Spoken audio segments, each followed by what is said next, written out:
Vamos a llevar ahora suprarrenales, que es cortito, por eso quería llevar esto, porque es cortito. Y vamos a ver que, sin embargo, tiene importancia. También son enfermedades endocrinológicas que tienen o más relevancia en la parte clínica, en la parte médica.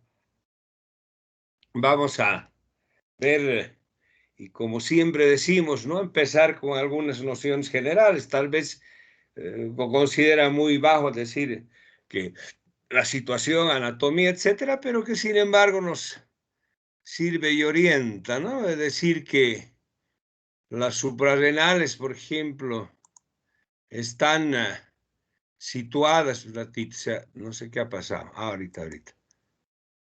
Ahora sí, las situadas en el polo superior de ambos riñones, pues todos conocen, ¿no? Son órganos retroperitoneales, encima de cada riñón una glándula suprarrenal bien diferenciada, ¿no? Vamos a ver dos partes que va a tener la glándula como ser y aquella, la corteza, es que son endocrinológicamente diferentes, ¿no? Como ser la corteza suprarrenal de origen mesodérmico, ¿no? La cual va a sintetizar las hormonas esteroides, ¿no? Llámese los glucocorticoides, mineralocorticoides y los andrógenos. Y la médula suprarrenal de origen ectodérmico que sintetiza, almacena y secreta las catecolaminas, ¿no? Entonces ya de entrada tenemos una diferenciación ya de tipo anatómica, ¿no? Y endocrinológica. He aquí la glándula suprarrenal esquemática, tiene una cápsula, la corteza adrenal, donde existen sus tres zonas, ¿no? La glomerular, la fascicular y la reticular. Cada una de ellas va a secretar diferentes tipos hormonales y la médula, que hemos dicho, la secreción de catecolamina, ¿no? El 90% de la glándula corresponde a la corteza y en el adulto pesa entre 5 a 6 gramos en forma normal. La sangre venosa va a drenar a través de la vena central, a la vena renal en el lado izquierdo y a la cava inferior en el lado derecho, como relación anatómica. Decíamos tres estructuras, ¿no? La glomerular, la fascicular y la reticular, ¿no? Cada uno con su característica citológica, ¿no? Células pequeñas, líquidas en lípidos, células claras, eosinófilas, gránulos de lipofucsina, etc. Aquí un esquemático, ¿no? Que este es como un recordador importante, lo que va a servir en relación a la glándula suprarrenal y la corteza, ¿no? Más la médula. Entonces vemos aquí la cápsula, por abajo de la cápsula ya encontramos la zona glomerular, ¿no? Lo que decíamos, cada una va a secretar su hormona específica, en este caso los mineralocorticoides, como ser la aldosterona, en recordatorios ligada a la sal, ¿no? La zona fascicular, donde está secretada los corticosteroides, como la cortisona, cortisol, corticosterona, y relacionadas con el azúcar, recuerda azúcar. Y la zona reticular con los andrógenos, ¿no? La dehidroepiandrosterona, el sexo. Y la médula adrenal, que sería la que secreta las catecolaminas, adrenalina, noradrenalina y la dopamina. No está acá inscrito. Adrenalina y noradrenalina, ¿no? ¿Sí? Ahora bien, las hormonas, vamos a ver que todas derivan del colesterol. Hablamos de los glucocorticoides, o sea, de los esteroides, ¿no? Van a derivar del colesterol, ¿no? A través del núcleo ciclopentano peridrofenantreno, ¿no? En bioquímica, si recuerdan un poco, pues era un problema llevar desde el ciclo de Krebs, el ciclo del colesterol, etcétera, ¿no? Entonces derivan de los colesterol, sobre todo de aquellas de lipoproteínas de baja densidad, ¿no? Las LDL.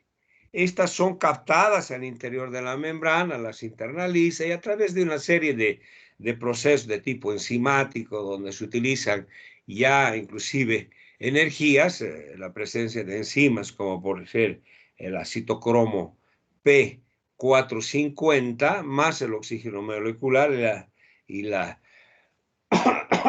la producción de energía, ¿no? Se va a convertir ya en las hormonas específicas, ¿no?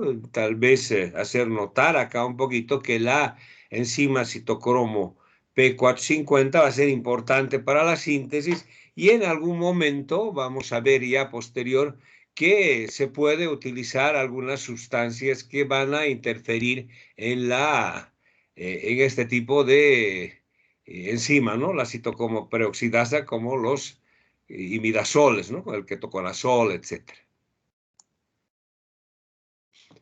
La regulación de los glucocorticoides y andrógenos está por la llamada el eje corticotropo, ¿no? O sea, hipotálamo hipoficiario, a través de la CRH, la ACTH y la producción hormonal. La aldosterona estaría más sobre todo con sus productos, ¿no? O sea, a través del sistema renina-angiotensina y la concentración extracelular de potasio. O sea, renina-angiotensina y la concentración extracelular de potasio. La renina-angiotensina y el potasio constituyen uno de los principales o mecanismos importantes del regulador del colesterol o de la aldosterona, ¿no? En este caso, entonces, vamos a ver que aparte de estas sustancias también podrían existir otras como ser otros estímulos. Hablamos la propia melanocortina, el factor estimulante de la aldosterona, las prostaglandinas, la concentración extracelular de sodio, la dopamina, el factor natriurético auricular y la somatostatina, ¿no? Si ustedes recuerdan del factor natriurético auricular, es uno de los compuestos que sirve para diagnóstico en las insuficiencias cardíacas, ¿no? Para la retención del agua. Aquí tenemos unos ejemplos que esto hemos visto inicialmente ya, ¿no? El eje corticotropo, ¿no? Donde una situación dada como ser un estrés, por ejemplo, va a producir un estímulo a nivel del hipotálamo con la secreción de la liberadora hipotalámica, la CRH va a producir un estímulo a nivel de la adenohipófisis, secreción de ACTH, y esta va hacia la corteza suprarrenal produciendo la liberación del cortisol, ¿no? Y este cortisol va a tener sus efectos, ¿no? Tanto positivos como negativos, ¿no? Va a ver la parte de los hidrocarbonados, las proteínas, las grasas, ¿no? Va a estimular la descomposición, mayor disponibilidad de nutrientes, de metabolitos, etc. Y la parte ya con retroalimentación o estímulo negativo sería los sistemas inmunitarios, ¿no? Sabemos o conocemos, ya vamos a ver después que la cortisona pues va a intervenir en ciertos procesos de tipo antialérgico, autoinmune, etc. Y a su vez este mismo cortisol sirve para frenar la producción de CRH y de ACTH a nivel hipotálamo hipoficiario. Aquí la regulación de la aldosterona, ¿no? Entonces, una bulimia disminuida, por ejemplo, cualquier causa, deshidratación, hemorragias, etcétera, va a producir un estímulo a nivel del plasma con la secreción o la presencia de angiotensina 2. Esta angiotensina 2 va a ir hacia la corteza suprarrenal, ¿no? Secretando aldosterona. Efectos de absorción de sodio, de absorción de agua, aumento de la bulimia, excreción de potasio, disminuir los niveles de potasio, y esto mismo va a servir como retroalimentación o freno en la producción o regulación. Entonces, ese sería en relación a la regulación o la producción de aldosterona, ¿no? Sistema renina-angiotensina a través del la angiotensina 2. Lo que Vimos, ¿no?, en la diapositiva, ¿no? Cada una de las tres zonas de la corteza tiene su actividad específica de secreción hormonal, ¿no? La aldosterona en la zona glomerular, que es la parte más externa, cortisol y andrógenos en la zona fascicular y reticular, ¿no? Hacer notar que la corteza suprarrenal sintetiza andrógenos, ¿no?, pero con actividad androgénica débil. Recién en la periferia se va a convertir a través de las aromatasas en andrógenos ya más potentes como la testosterona. También secreta testosterona y estradiol, que son hormonas pues, que no tienen importancia o relevancia ya en la parte fisiológica normal, excepto en aquellos casos donde va a existir una hiperproducción, ¿no?, como las hiperplasias suprarrenales, por ejemplo, en este caso la congénita, donde puede producir grandes cantidades de andrógenos y la producción de ciertas patologías como masculinización, etcétera, en los fetos pequeños, femeninos. El transporte lo hace a través de las proteínas del plasma, ¿no? Entonces, estas proteínas, existen las proteínas totales, sobre todo la albúmina, prealbúmina, etcétera, y va a existir una proteína específica de transporte, ¿no?, que denominamos la proteína fijadora del cortisol o la transcortina. La albúmina 70, 75, 80%, esta es, sí, es circulada a través de esta proteína, la albúmina un 10 a 15%, y menos del 5% lo hace en forma libre. El cortisol libre representaría la fracción fisiológicamente activa de la hormona suprarrenal. Los andrógenos suprarrenal circulantes también están fijados a la albúmina, y la aldosterona igual a la albúmina y en menor grado por la proteína transportadora. Esta ya hemos visto. Y la regulación de los índices de andrógenos, ¿no? O sea, la secreción de la dehidroepiandrosterona y de la androstenodiona está controlada por la CTH, ¿no? Y aparentemente las gonadotropinas acá no ejercen ningún efecto en estos tipos hormonales. El metabolismo, la mayor parte sintetizada a nivel del hígado por medio del ácido glucurónico, metabolitos reducidos con el ácido glucurónico o su sulfato. 1% es secretado en la orina, igual a aldosterona, ¿no?, en forma de glucurónido de tetrahidroaldosterona, ¿no?, y menos del 5% es eliminada también por la orina, ¿no? El principal andrógeno suprarrenal, la dihidroepiandrosterona, es convertido en la misma suprarrenal, pero también en el hígado y en el riñón, ¿no? El riñón elimina en forma de sulfato, el sulfato de dihidroepiandrosterol. Entonces el metabolismo va a ser más a nivel del hígado y a nivel del riñón, y las fracciones libres que también pueden eliminarse en la orina. En este caso menciona la cortisol, ¿no?, el 1% secretado por la orina, que nos va a servir ya para el diagnóstico de algunas patologías a nivel suprarrenal. Acciones, bueno, en la antigüedad se conocen pues varios tipos de acciones, ¿no?, relacionadas sobre todo con el metabolismo intermediario, ¿no? Metabolismo del agua, metabolismo de los electrolitos, hidrocarbonado, actividad antiinsulínica, estimula la gluconeogénesis, y moviliza ácidos grasos, inhibe la lipólisis, bloquea la lipogénesis, ¿no? En condiciones de estrés también va a producir o bloquear la liberación de algunas hormonas, catecolaminas, prostaglandinas, etc., ¿no?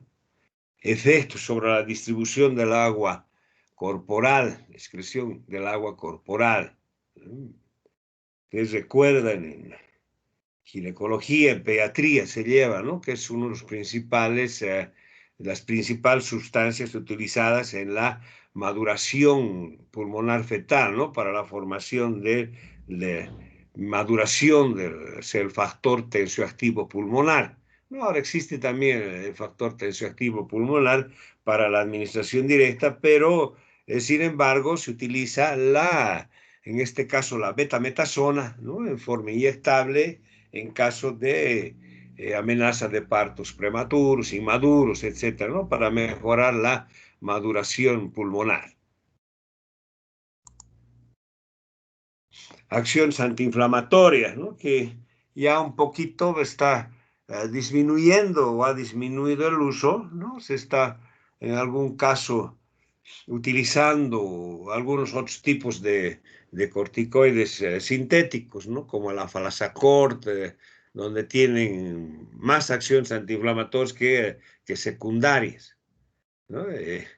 Casi en los procesos reumáticos, por ejemplo, antes se utilizaba, ¿no?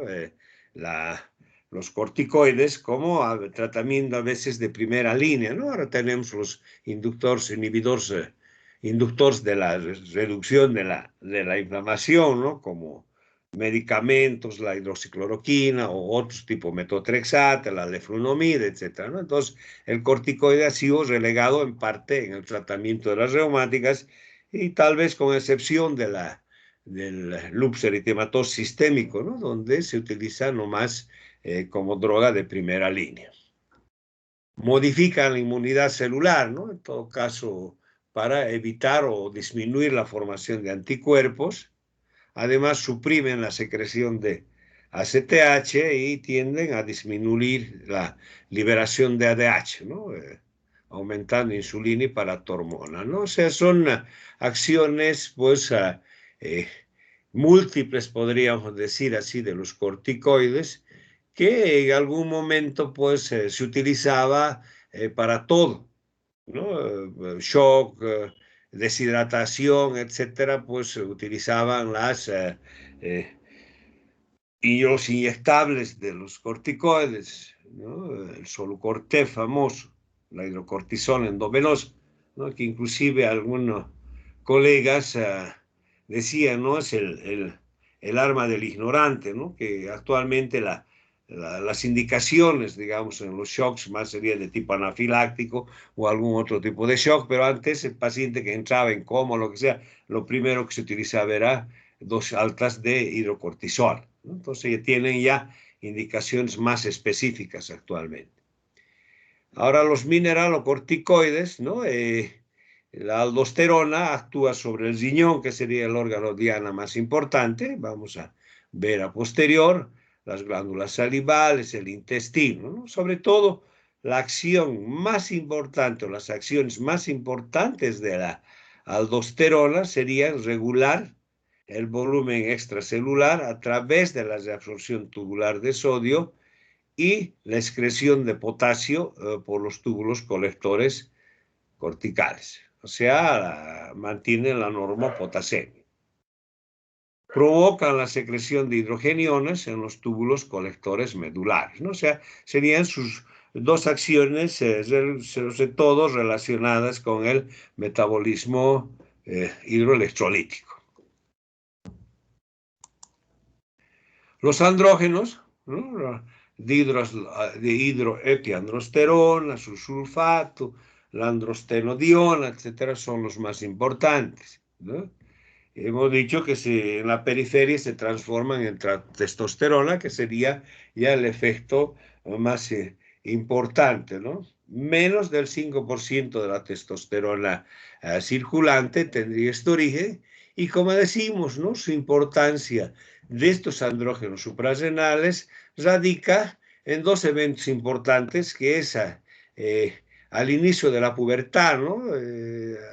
Se considera que serían los iniciadores de la pubertad, sobre todo en el varón estamos hablando, ¿no? O sea, a través de la adrenarquia, decimos, ¿no? Y al hablar de pubertad vamos a ver mejor, ¿no?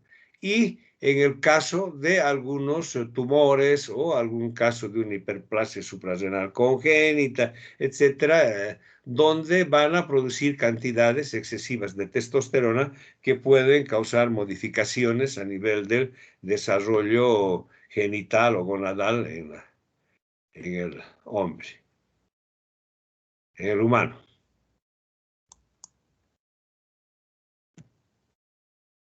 Ahora en la parte ya de diagnóstico, ¿no? Las exploraciones funcionales, ¿no? Desde la eh, dosificación de las propias hormonas,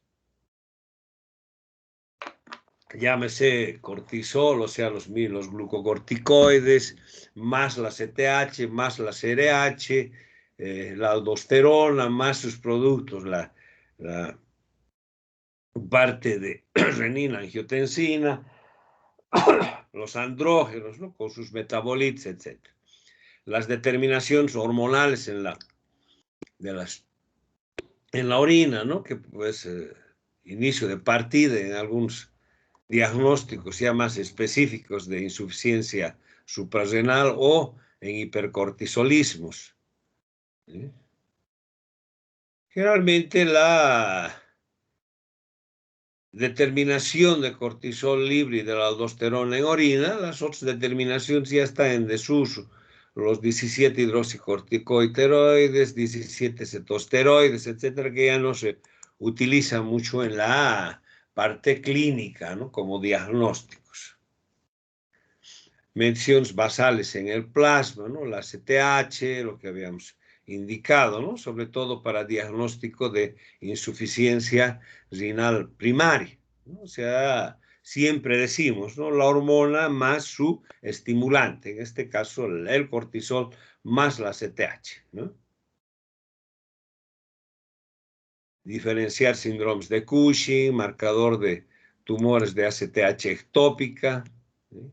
La CRH no está muy bien, no está generalizada, ¿no? El cortisol plasmático total, que hemos dicho que es importante, ¿no? Y que de acuerdo a la dosificación siempre lo hacemos en la mañana, ¿no? El cortisol AM y en el diagnóstico ya de algunas otras patologías también cortisol PM, ¿no? O sea, antes meridio y posmeridio, en la mañana y en la tarde. La determinación de las proteínas transportadoras, ¿no? Siempre descartando algunas patologías o algunas cuestiones, situaciones fisiológicas como embarazo, el uso de anticonceptivos orales, algunas patologías o enfermedades. En relación a otros esteroides, ¿no? La pregnenolona, la hidroxiprogesterona, desoxicortisol, la DOCA, corticosterona, etcétera, sobre todo ya para diferenciar algunos ya procesos patológicos como la hiperplasia suprarrenal congénita. En algún caso vamos a ver en pubertades precoces, por ejemplo, en el varón, también va a ser necesario, pues, alguna vez pedir la dihidroepiandrosterona, la androstenodiona, etcétera, ¿no? Los esteroides en orina, ¿no?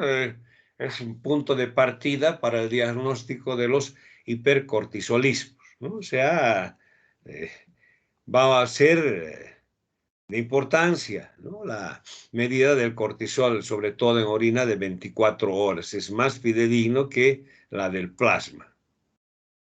Las pruebas de inhibición-supresión, la prueba de la dexametasona, por ejemplo, ¿no? Se utiliza la administración de dexametasona, ¿no? Para inhibir la secreción de ACTH y la disminución de cortisol en plasma y orina, ¿no? Cuando hay hipercorticismos, o sea, dependiente sobre todo de la ACTH, no va a inhibir esta acción, ¿no? Y solamente en dosis muy altas, ¿no? Entonces son estudios que se realizan para determinar la presencia o ausencia de algunas patologías y sobre todo diagnósticos diferenciales, ¿no? Primarios, secundarios, etcétera. La hipoglucemia insulínica, que ya no se está usando, no hemos dicho todos las utilización de insulina para producir hipoglicemia y ver la producción hormonal casi está desechada, ¿no? La prueba de la CRH ya hemos visto, la prueba de la CTH, hipocorticismos, ¿no? Ver si hay una hiperplasia suprarrenal congénita, si hay una enfermedad de Addison, ¿no? Para ver cuál va a ser la respuesta en relación a la administración de la ACTH. En relación a los mineralocorticoides, ¿no? Determinación de la aldosterona, determinación de los 18 hidroxicorticosteroides, la actividad renina plasmática o ARP, ¿no? Sea similar, ¿no? Sea determinar la hormona, en este caso la aldosterona, y determinar, digamos, su estimulante, su formador, que sería en este caso la renina plasmática, ¿no? La consideramos como actividad renina plasmática o ARP para diagnóstico de ciertos casos de hipoaldosteronismo y sobre todo a veces en diagnósticos diferenciales de hipertensiones arteriales en estudio. Entonces, con eso, esas consideraciones generales, podríamos decir así, ¿no? Vamos a entrar ya específicamente a las enfermedades producidas tanto por hipo como por hiperfunción adrenal, córtico suprarrenal, ¿no? En sí, el tema ya sería, digamos, desde aquí, que lo anterior era un poco de recordatorio, etcétera, pero que sin embargo, pues nos sirve para ya entrar a lo que va a significar las enfermedades, en este caso las hipofunciones córtico-suprarrenales. Como su nombre indica, pues hipofunción, disminución o secreción inadecuada de hormonas glucocorticoides y mineralocorticoides, ¿no? Insuficiente.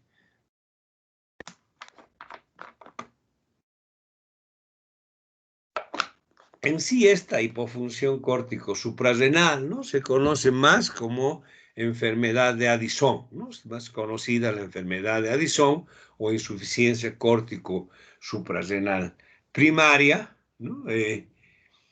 Vamos a ver que la destrucción de la glándula suprarrenal, o digo de la corteza suprarrenal, con la disminución de la formación inicial de o liberación de glucocorticoides, se va a conocer como enfermedad de Addison y va a estar producida por procesos de tipo inflamatorio, procesos de tipo infeccioso, metastásicos, vasculares, degenerativos, etc. Esa es la conocida por insuficiencia suprarrenal primaria. La insuficiencia suprarrenal secundaria, ¿no? Falta de secreción de ACTH hipoficiaria, y si es terciaria va a ser la CRH o la secreción, la disminución de secreción de la CRH o la liberadora corticotropa por el hipotálamo, ¿no? Entonces hablamos de terciaria, ¿no? Primaria la glándula, secundaria la hipófisis y terciaria el hipotálamo. Esta patología es más frecuente en adultos, ¿no? Pérdida del tejido suprarrenal por diversos procesos destructivos, ¿no? O sea, inicialmente siempre vemos que existe un aumento de su estimulante, la CTH, hasta que llega pues a los niveles donde la destrucción ya va a ser importante y no va a haber formación de la hormona a nivel de la corteza suprarrenal, ¿no? Entonces, ahí ya va a manifestarse la enfermedad. Al igual que al existir una destrucción de la corteza en relación al grupo de los glucocorticoides, posteriormente también va a ir hacia el grupo de los mineralocorticoides, en este caso la aldosterona, llegando también a producirse insuficiencias no solamente con glucocorticoides, sino también con mineralocorticoides, ¿no? O sea, deficiencia de glucocorticoides y deficiencia en la secreción de mineralocorticoides, ¿no?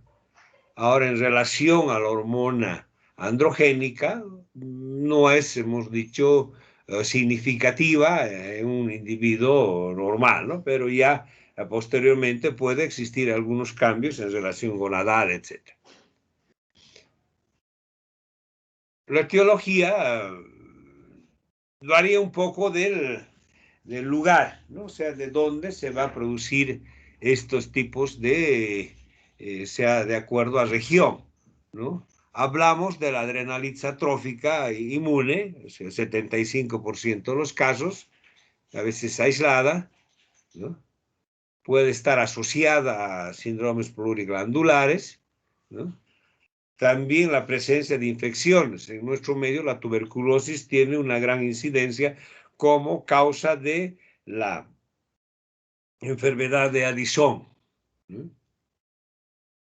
20% de los casos, hongos, trastornos vasculares, la hemorragia suprarrenal, ¿no? Se conocía como apoplejía suprarrenal, enfermedad de Waterhouse, o sea, las infecciones por neumococo, ¿eh? O por meningococo, perdón, se producían estas sepsis a nivel suprarrenal con infartos o apoplejías, ¿no? Las metástasis neoplásicas de cáncer de pulmón, mama, melanomas, actualmente asociadas al SIDA, hemocromatosis, fármacos que interfieren en la esteroidogénesis, ¿no? Habíamos hablado de los imidazoles, sarcoidosis y falta de respuesta también a nivel de los receptores, ¿no? Entonces son las etiologías y las causas que van a producir esta enfermedad de Addison o la insuficiencia suprarrenal primaria, ¿no? Vale mencionar los dos casos principales, en este caso la adrenalitis atrófica autoinmune y la tuberculosis, que en nuestro medio pues tiene, inclusive se habla de que podría ser la primera causa como patología suprarrenal insuficiente. Entonces vamos a desglosar un poco estas dos patologías, como ser la adrenalitis atrófica, ¿no? Que va a producir una destrucción de la glándula, pero acá hay conservación de la médula, o sea, de la médula suprarrenal, ¿no? Entonces, esta enfermedad, la adrenalitis atrófica autoinmune, es más de la corteza y no así de la médula, lo que va a diferenciar con la tuberculosis. Manifestaciones, cuando la destrucción es más del 90%, ¿no? Va a haber predisposición hereditaria, la presencia de anticuerpos antimembrana, antimicrosomales, ¿no? En jóvenes, ya cuando existe la presencia de adrenalitis autoinmune, va a predominar más en varones, ¿no? Mientras que en la tercera edad, mujeres. También como parte de los síndromes pluriglandulares. Y la tuberculosis, ¿no? Generalmente secundaria a un proceso tuberculoso en otra glándula, o sea, llámese pulmón sobre todo, ¿no? Pulmón, riñón, que va a producirse la enfermedad por diseminación hematógena, y la característica acá también es que destruye la médula suprarrenal. Si hablamos de la adrenalitis atrófica autoinmune, vamos a ver que en la ecografía, o sea, estudios imagenológicos, va a estar disminuida de tamaño la glándula, y en el caso de la tuberculosis, inicialmente pues, está aumentada de tamaño de la glándula. Inclusive se puede ver calcificaciones, se puede ver, de acuerdo a la evolución, pues ya hasta abscesos, o sea, calcificación a nivel de la glándula suprarrenal. Ya posteriormente, ¿no? Va a ir esto involucionando y también disminuyendo de tamaño la glándula suprarrenal. La anatomía patológica, pues de acuerdo a la patología o a la enfermedad, ¿no? Si es la adrenalitis, infiltración, afectaciones de las 3 capas con infiltración linfocitaria, ¿no? Inicial necrosis, atrofia de células. En la tuberculosis, nódulos caseosos, fibrosis, calcificaciones, ¿no? A veces hay hiperplasias, ¿no? En los núcleos o nódulos suprarrenales. Y en la médula también destrucción, si es tuberculosis. Al ver acá lo que interesa un poquito es el cuadro clínico, ¿no? O sea, vamos a ver que depende un poco de la causa, pero que al final la evolución va a ser similar en los 2 casos, llámese adrenalitis, llámese tuberculosis, con la excepción que la tuberculosis a veces los síntomas iniciales o primarios de la enfermedad están presentes, ¿no? O sea, una tuberculosis pulmonar va a ser más significativa en el paciente que, la misma enfermedad de Addison, ¿no? Que va a ser un diagnóstico, podríamos decir así, secundario en un paciente tuberculósico. Enfermedad de larga data, lenta, gradual, inicialmente debilidad muscular, que mejora con el reposo, impotencia, que a veces es significativa, manifestaciones gastrointestinales, ¿no? Náuseas, dolores, diarreas, a veces frecuente en el paciente addisoniano, pues las manifestaciones gastrointestinales.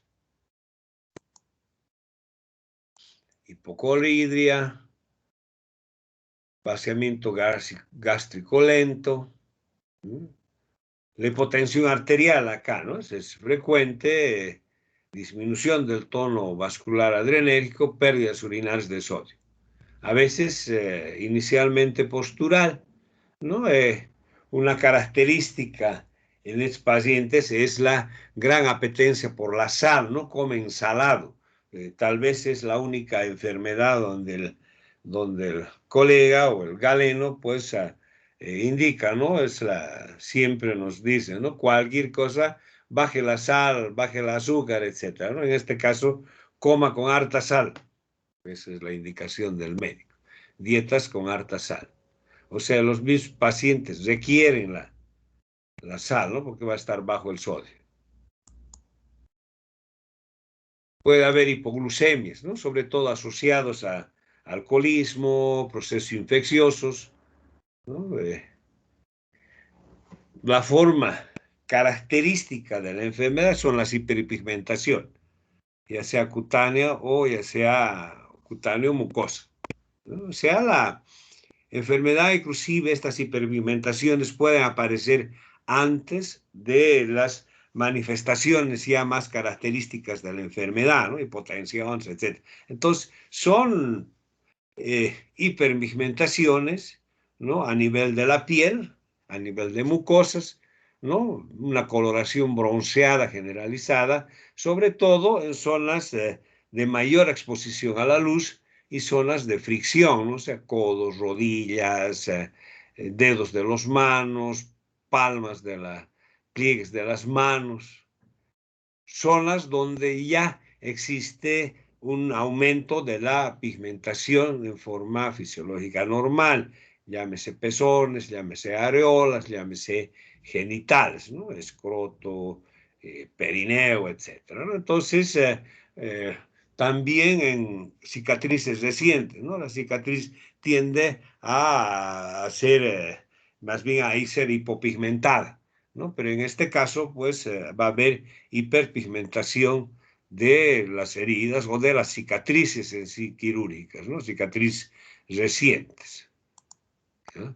Aquí tenemos una diapositiva de una paciente, ¿no? En el caso de hacer constar que en el caso de las adrenalitis de origen autoinmune, aparte de las hiperpigmentaciones, pueden también aparecer hipopigmentaciones, ¿no? O acromías, vitiligo en todo caso, ¿no? El vitiligo es también una enfermedad autoinmune, ¿no?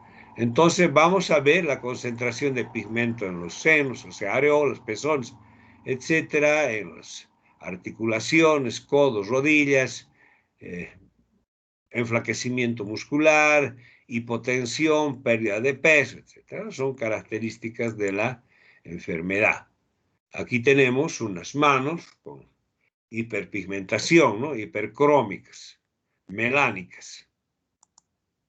En las manos, por ejemplo, una de las características que se va a presentar en este tipo de pacientes es inicialmente la hiperpigmentación, ¿no? De las líneas en la mano, ¿no? Las cicatrices también hiperpigmentadas. Aquí sí vemos, ¿no? Lesiones maculares hipercrómicas, ¿no? Sobre todo a nivel de los pliegues en las manos. Si vemos una mano normal a una mano arizoniana, ¿no? Más o menos es la característica o la diferencia en color que vamos a encontrar ya cuando la enfermedad está pues en periodo de estado, ¿no? Entonces, esa es la característica de la enfermedad, la presencia de hiperpigmentación a nivel de zonas expuestas a la luz solar. Igual aquí las cicatrices, igual aquí los codos, axilas, ¿no? O sea, esos lugares donde hay pliegues, pies, ¿no? Otra característica también, hemos hablado de la mucosa como parte de la enfermedad, pues hiperpigmentaciones a nivel de la lengua,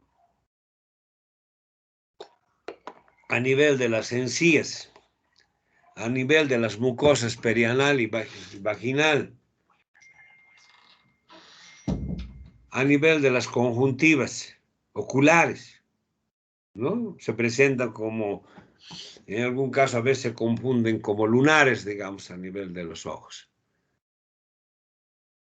Ya, como habíamos indicado, ¿no? En la adrenalitis atrófica de origen autoinmune, pues el vitiligo, ¿no? Que puede estar presente entre el 10 a 20% de los casos y la presencia de moniliasis crónica en las uñas o en la mucosa bucal, ¿no? En estos casos de hiperpigmentaciones y de hipopigmentaciones, ¿no? Se presentan con forma de manchas, ¿no? O sea, manchas hiperpigmentadas y manchas hipocrómicas o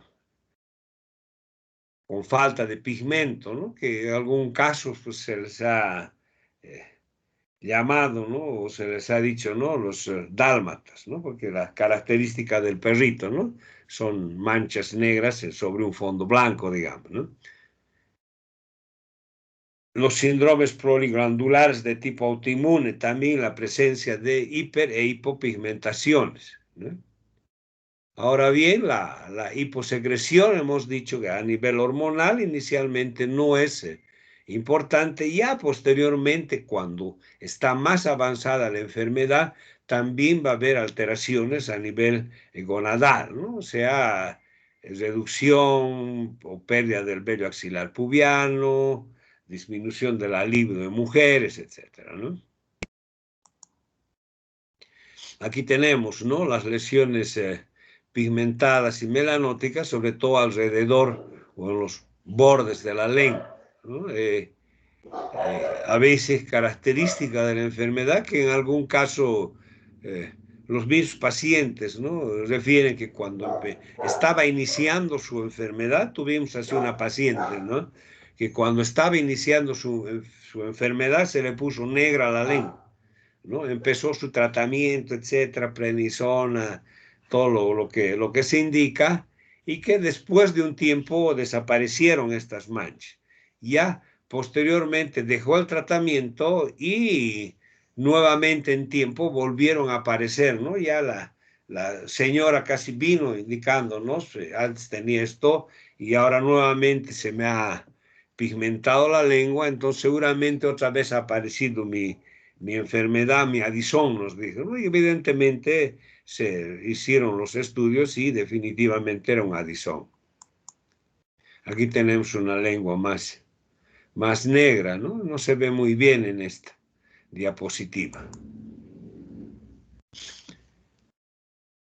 Hemos dicho que ya cuando más tiempo avanza la enfermedad, pues existen más complicaciones, ¿no? O sea, glucocorticoides, mineralocorticoides, los andrógenos, ¿no? Entonces va a haber alteraciones también a nivel de las hormonas, la mujer, trastornos menstruales, alteraciones en la esfera mental, psíquica, apatía, depresión, disminución de memoria, que pueden ser características a veces en las insuficiencias suprarrenales, cuadros inclusive hasta psiquiátricos, ¿no? La hiponatremia con hiperpotasemia, tendencia a la deshidratación, ¿no? Que pueden ser traducidos también como disminución del tamaño cardíaco y del gasto cardíaco, ¿no? O sea, hipotensión, corazón pequeño a la radiografía, ¿no? Alteraciones a nivel del metabolismo del calcio, eh, con calcificación de cartílagos articulares o auriculares, orejas, signo de TOR.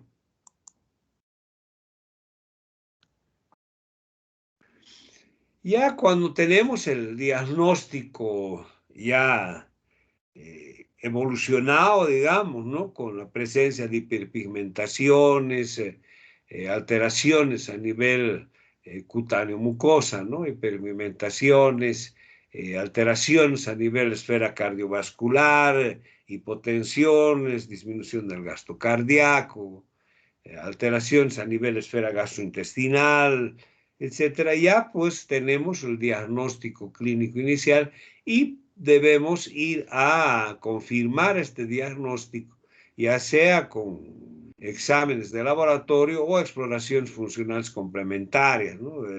Estudios de gabinete, etcétera, ¿no? Lo más básico e importante es la determinación del cortisol plasmático en ayunas más la ACTH, o sea, ¿no? La hormona más su estimulante.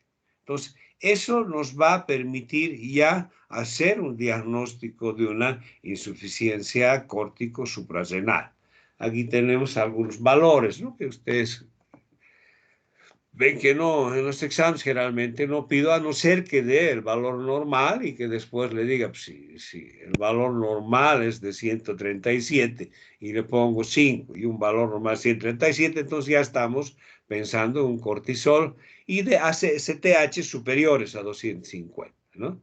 Entonces eso nos va a confirmar el diagnóstico, ¿no? O sea, cortisol bajo y ACTH elevado. En la suprarrenal, insuficiencia suprarrenal primaria, también ya hemos dicho, a medida que avanza la enfermedad, primero están los glucocorticoides comprometidos, posteriormente los mineralocorticoides y también hemos dicho la parte de las hormonas androgénicas, ¿no?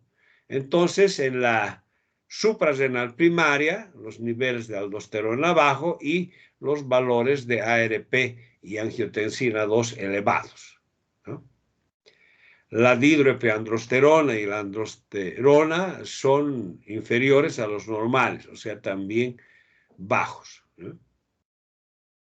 Alteraciones electrolíticas, hiponatremia, que es característico, ¿no? Y la acidosis hiperpotasémica. Gasto cardíaco disminuido, puede haber azoemia perrenal, acidosis hiperclorémica, aumento de la relación urea-creatinina, ¿no? Entonces son características, la eosinofilia a nivel de la sangre, ¿no? En la sangre la eosinofilia son 3 o 4 enfermedades, creo que tienen presencia de eosinofilia, ¿no? Las alergias, sobre todo, las leucemias de tipo eosinofílica, las parasitosis, ¿no? Y en este caso también habría que incluir a la insuficiencia suprarrenal, ¿no? En un caso de eosinofilias ya bastante marcadas. anemia linfocitosis relativa, o ya en el curso de enfermedades de tipo autoinmune también puede existir la presencia de anemia perniciosa, ¿no? Entonces también vamos a tener ya en la parte bioquímica presencia de anemias, la eosinofilia que puede ser característica, alteraciones electrolitos, en este caso la hiponatremia que es característica de la enfermedad y la acidosis hiperpotasémica o hiperclorémica.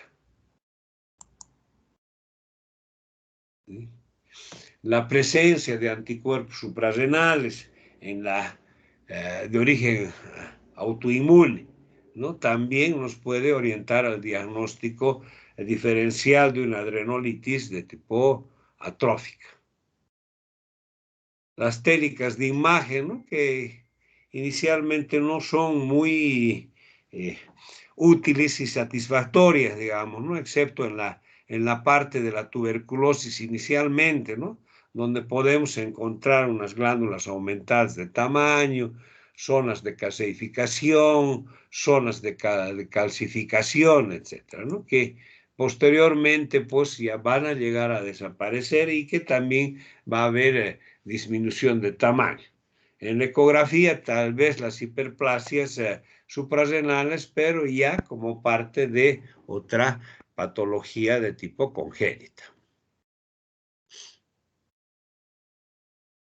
El uso de la biopsia, ¿no? Que es sobre todo si existe un aumento o incremento del tamaño de la glándula, ya sea por bajo ecografía o bajo tomografía, se puede realizar las punciones, ¿no? Para ver el diagnóstico ya etiológico de la enfermedad, ¿no? Pero tal vez como indicación previa que tendría que haber un incremento o un aumento de volumen de la glándula para poder realizar estas punciones, porque inclusive cuando están aumentadas, pues la punción es un poquito problemática, ¿no? Tiene que ser un ecógrafo, un ecografista experimentado o un cirujano.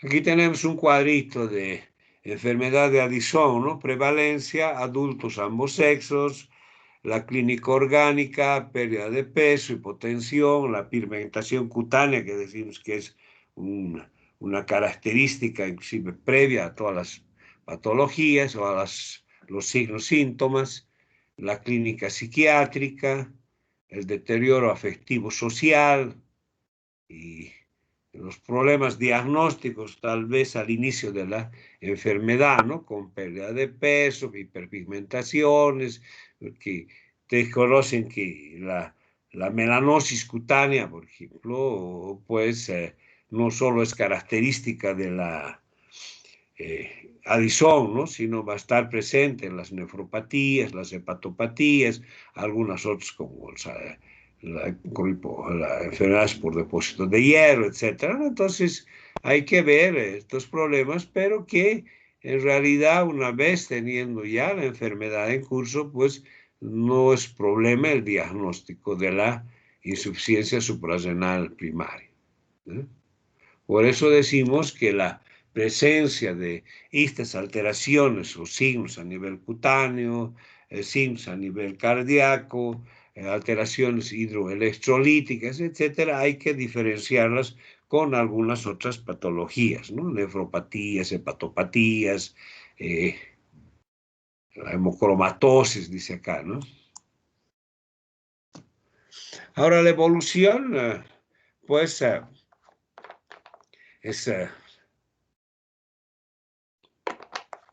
sin tratamiento va a conducir a la muerte, ¿no? O sea, sobre todo la presencia de algunas patologías de tipo infeccioso, de tipo traumático, ¿no? Que puede existir en la enfermedad, ¿no? Entonces, hay un cuadro que se llama la insuficiencia suprarrenal aguda o la crisis addisoniana, ¿no? Que es una patología no más de alta prevalencia y alta letalidad.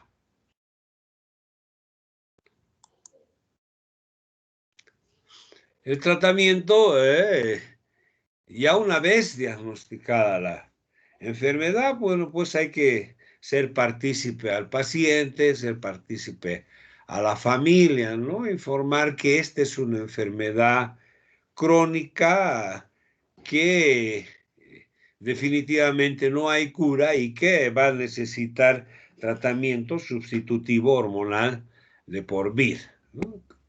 Como en las patologías crónicas, pues se aconseja a los pacientes, ¿no? Llevar un brazalete, una manilla, etcétera, donde indican, ¿no? Que es insuficiente eh, suprarrenal, o sea, tiene una enfermedad de Addison, y de preferencia, pues, inclusive algunos pacientes tienen ya aparte de su medicación oral, tener algunas ampollas, llámese hidrocortisona, dexametasona, etcétera, en domicilio, ¿no? Para evitar estas crisis adicionales agudas, ¿no? Entonces el tratamiento se lo hace en base a la terapia sustitutiva, llámese glucocorticoides de síntesis, ¿no? Cortisona, cortisol, eh, algunos con actividad ya sintética como prednisona, dexametasona, dependiendo un poco de la ya enfermedad, ¿no? O sea, y de la aceptación del paciente para iniciar uno u otro tratamiento. Realmente en nuestro medio lo que más utilizamos es la prednisona. La prednisona tenemos dosis de 5 y de 20 miligramos, ¿no? Dependiendo un poco de la respuesta, se tiene, ¿no? El tratamiento en relación a dosis-respuesta, decimos. A veces 5 miligramos, en algunos 10 miligramos, en otros puede inclusive hasta 20 miligramos, ¿no? Como tratamiento alternativo, también la fludrocortisona. También tenemos la hidrocortisona en tabletas, pero más para las, eh, las cirugías, ¿no? En el caso de hiperplasias suprarrenales congénitas, utilizamos más estos dos corticoides, la hidrocortisona y la fludocortisona, ¿no? La fludocortisona, sobre todo si existe ya compromiso de los mineralocorticoides, o sea, cuando va fallando la aldosterona, ¿no? Vamos a hablar de hipoaldosteronismos, vamos a ver. Entonces, cuando existe alguna otra enfermedad, o sea, tenemos, digamos, la dosis en el paciente que con 5 miligramos o 10 miligramos de prednisona, pues es su tratamiento ya o su dosis ideal del medicamento, ¿no? Pero en ocasiones, cuando existe alguna otra patología intercurrente, ¿no? Desde una diarrea, por ejemplo, algún proceso infeccioso a nivel ya del individuo, o cuando ya existen algunas situaciones más severas, el uso de la parenteral, la hidrocortisona, etcétera, ¿no? Ya algunos pacientes conocen su enfermedad, porque es de larga data, a largo plazo, y notan, ¿no? Y dicen, ¿no? He tenido que tomar una dosis extra de prednisona para mejorar, porque tengo una diarrea profusa, o tuve unos vómitos, o lo que sea, ¿no? Inclusive por vía parenteral, ¿no? Entonces ya se dice que cuando hay alguna otra enfermedad intercurrente, pues habría que aumentar la dosis de prednisona, ¿no? O sea, doblar la dosis de prednisona. Este es un cuadro donde vamos a ver las alteraciones producidas por la insuficiencia córtico suprarrenal, ¿no? A nivel cerebro, a nivel electrocardiográfico, la presión arterial, a nivel de sangre, qué alteraciones, piel, o sea, todo el resumen de lo que hemos hablado ya anteriormente. Igual acá, ¿no? Este cuadro está un poco más claro, ¿no? Alteraciones a nivel del pelo, a nivel de la cara, hiperpigmentaciones, pezones, zonas de fricción, disminución de vello púbico, debilidad muscular, etc., ¿no? Pigmentación de mucosas. Igual acá, ¿no? La enfermedad de Addison, ¿no? Mala respuesta al estrés, pérdida de la libido, hiperpotasemia, acidosis metabólica, etc. ¿No? Son ya resúmenes, este cuadro casi similar al anterior. Y aquí un resumen inclusive un poquito más ampliado, ¿no? Donde vemos la definición, ¿no?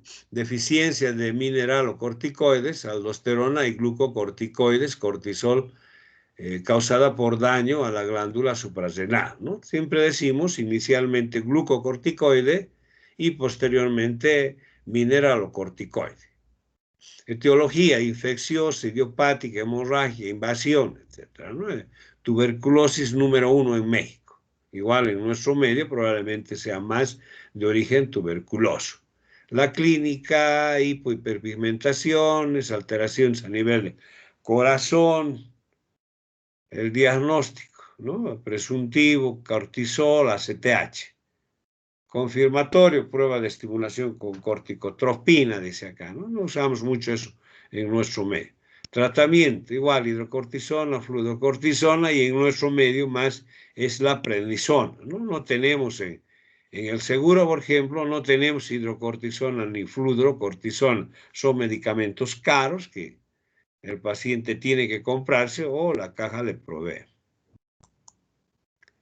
Recordatorio, insuficiencia suprarrenal, Addison, origen autoinmune, degenerativo, drogas, infecciones, tuberculosis, VIH, secundaria, otras, neoplasias, ¿no? Entonces, para que recuerden las etiologías, igual síntomas, debilidad, fatiga, anorexia, dolor, pérdida de peso, hipotensión, deseo de sal, ¿no? Que hemos dicho que es un cuadro que tienen los pacientes, y de hiperpigmentación cutánea, inclusive a veces antes de que empiece el cuadro clínico característico. Aquí está en relación a las deficiencias, ¿no? De glucocorticoides, mineralocorticoides, otras manifestaciones a nivel de hormonas, andrógenos.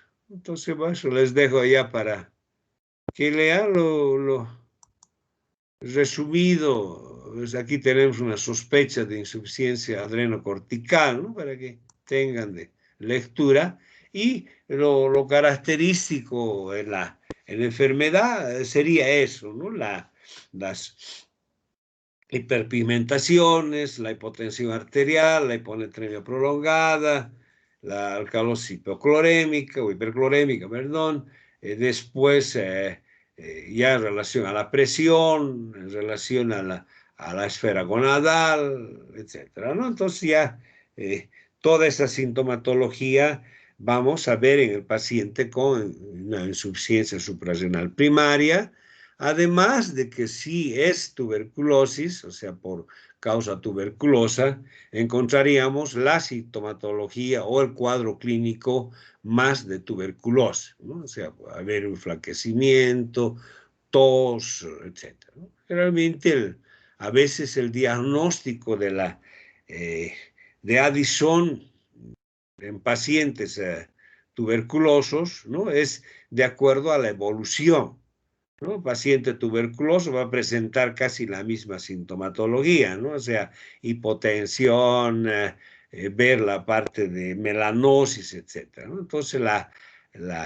agravación de la enfermedad como la mejoría en parte, podríamos decir, de la enfermedad primaria, la tuberculosis pulmonar, nos puede orientar también a una patología suprarrenal, ¿no? O sea, hay que sospechar siempre en un paciente tuberculoso la presencia de una insuficiencia suprarrenal por hipotensiones, por hiponatremia y toda la sintomatología que hemos indicado.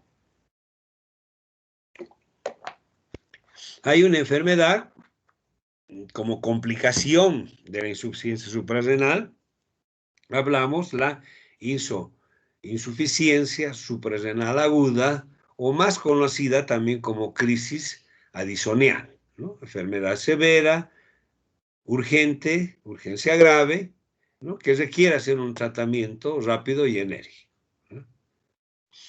Ahora, ¿cuándo se desarrolla esto? O sea, sobre todo en pacientes ya con insuficiencia suprarrenal primaria, ¿no? Conocida, pero también puede ser en causa secundaria o terciaria, sobre todo aquellos pacientes que disminuyen su dosis o hacen un mal tratamiento o definitivamente suspendieron la dosis de corticoide y que en el interín pueden presentar alguna infección grave, llámese una sepsis urinaria, sepsis gastrointestinal, etc.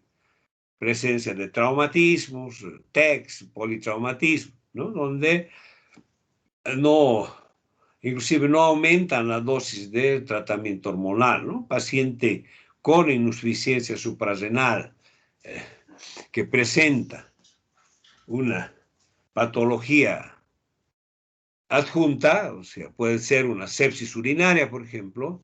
En este caso, inclusive, damos el tratamiento por vía parenteral hasta conseguir la mejoría de la otra enfermedad, o sea, la sepsis urinaria, la infección urinaria, por ejemplo, ¿no?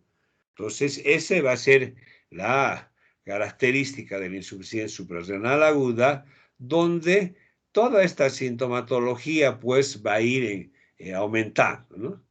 Pacientes portadores de insuficiencia renal suprarrenal crónica que desarrollan un proceso intercurrente, aquellos cuadros agudos, ¿no? Lo que habíamos dicho, la sepsis meningocócica o coagulopatías, ¿no? Que la sepsis meningocócica actualmente se considera, ¿no? Que el meningococo ya desapareció, digamos, ¿no? No hay las meningitis meningocócicas que eran severas.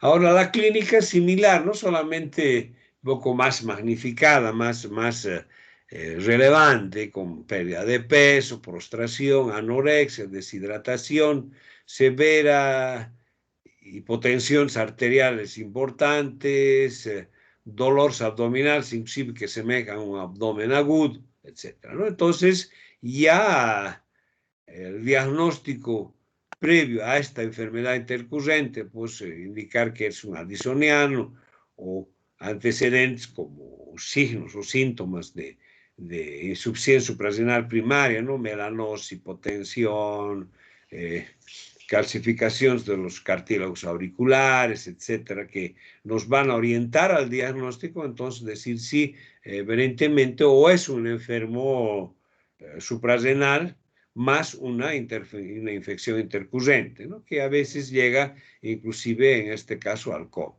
Hay que hacer tratamientos iniciales severos, ver la parte ya del ABC que decimos, posteriormente corrección hidroelectrolítica y el tratamiento pues en base a la administración de corticoides por vía parenteral, ¿no? Reponer sodio, las soluciones que se utilizan sobre todo son soluciones salinas, ¿no? Administración de hidrocortisona, inicialmente a veces en bolos de 500 miligramos, posteriormente cada 6 horas, hasta mejoría del cuadro y posteriormente pasar a vía oral, ¿no? O sea, va a depender mucho también de la patología, llámese infecciosa presente, ¿no? Entonces, eso sería en relación a las hiperfunciones de mineralocorticoides o de glucocorticoides, ¿no? Vamos a entrar a las hiperfunciones mineralocorticoides. No sé si ya estamos en hora. Vamos a ver hasta qué hora nos toca. Tenemos horario de 10:15. Hasta las 10:15 estamos en 9:51, casi 10, digamos. Tendríamos unos minutos. Vamos a dejar acá nomás ya, posteriormente vamos a llevar las hipofunciones mineralocorticoides en relación a la aldosterona, ¿no? Vamos a llevar posteriormente las hiperfunciones en relación a lo que significa el mineral o corticoide, la enfermedad de Cushing,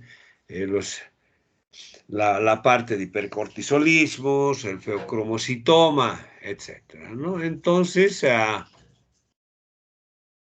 vamos a ver la gente que está en aula, ya la presencia de los estudiantes, ¿no?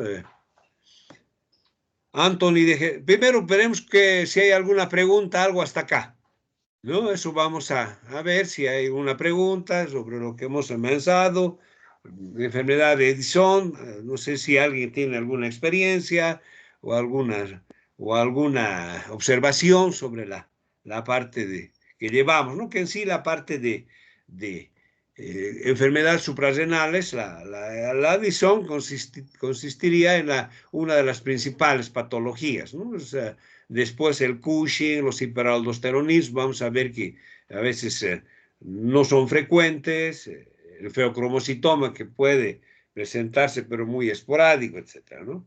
¿Alguna pregunta? Vamos a ver si están, creo que no hay nadie ya en aula. Anthony Chávez, Alessandro Chávez. Presente, doctor. Ahí está, ¿y por qué no preguntan algo? Anthony de Jesús. Presente, doctor. Ariel Antonio Alurralde. Presente, doctor. Belén Andrade. Presente, doctor. Brandon Bustamante.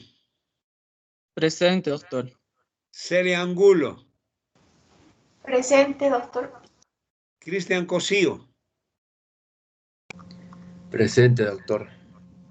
Daniela Mercado. Presente, doctor. Dailen Arrayarán.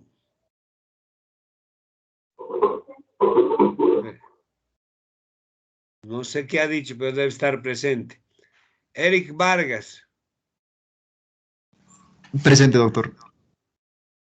Evelyn Rocha. Presente, doctor. Gabriela León. Presente, doctor.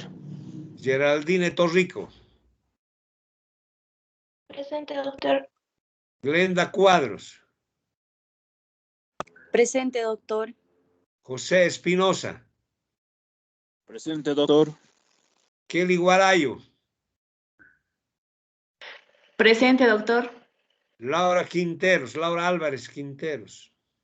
Presente, doctor. Linet Dayana Mamani. Presente, doctor. Luis Patiño.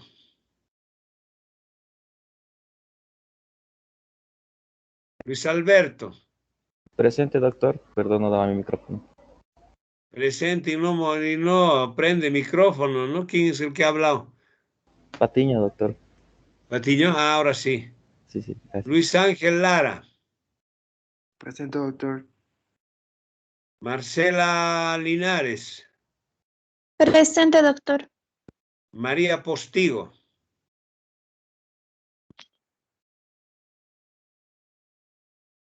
No es María Romané, ¿no? ¿O está? Melanie Clark. Presente, No se escucha, doctor. no se escucha Presente. María Romané. ¿Ah? Doctor, Postigo presente, perdón, no daba el micrófono. Ya. Ricardo Suárez. Presente, doctor. ¿Puso? Melanie está, Ricardo está, Rosemary Velarde. Presente. Está Sara Isabel Ticona. Presente, doctor. Bien, Stephanie Prado. Stephanie Soraya. No vive aquí. No está. Bueno, de todas maneras, la parte de asistencia, ¿no? La universidad nos pide que pasemos. Tenemos en la carpeta digital, tenemos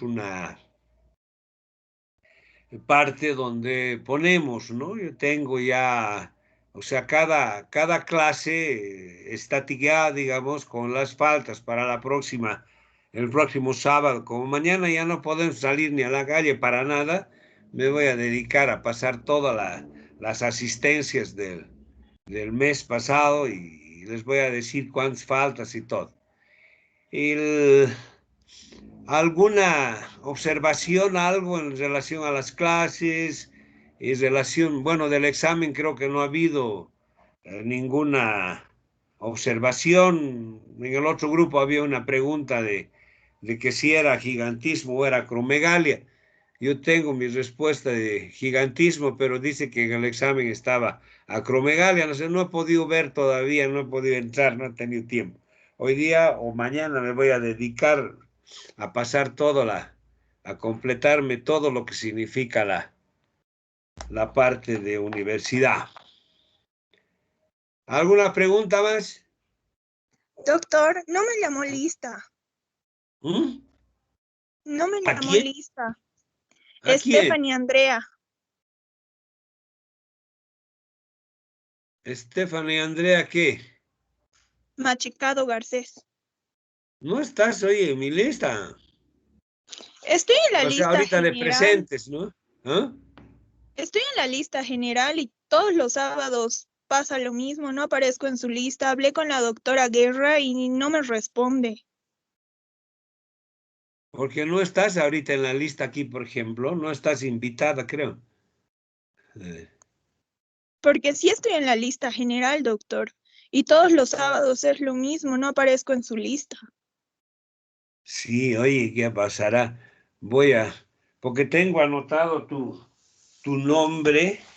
Voy a ver ahora si no te voy a incluir. Estefane Machicao, ¿no ve? Sí, Machicado. Sí. Voy a ver, voy a tratar de incluir de tu nombre porque no figuras acá, pero estabas en la lista porque tu nota también debe estar, pues, claro. Sí, me salió mi nota y todo. Estoy en la lista general también, eso es lo raro. Claro. Ahorita vamos a ver, por ejemplo, el grupo C, Machicado, Garcés, Stephanie, Andrea. Sí, estás con nota y todo. Pero acá no figura, pero de todos modos voy a ver, tengo anotado ya para tratar de modificar eso y voy a ver de incluirte, pues ahorita no sé si saldrá, si te incluyo. Para ya de una vez, porque dice invitar a alguien o marca un número, dice. Vamos a ver ahorita entonces, como ya hemos concluido la clase, entonces voy a tratar de incluirte, invita a alguien, dice ahí. Está bien, doctor. ¿Ya? Machicado.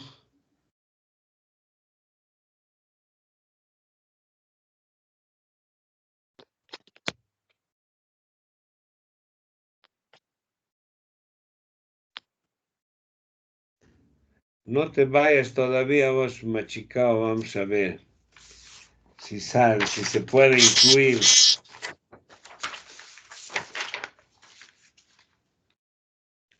Machicado Andrea.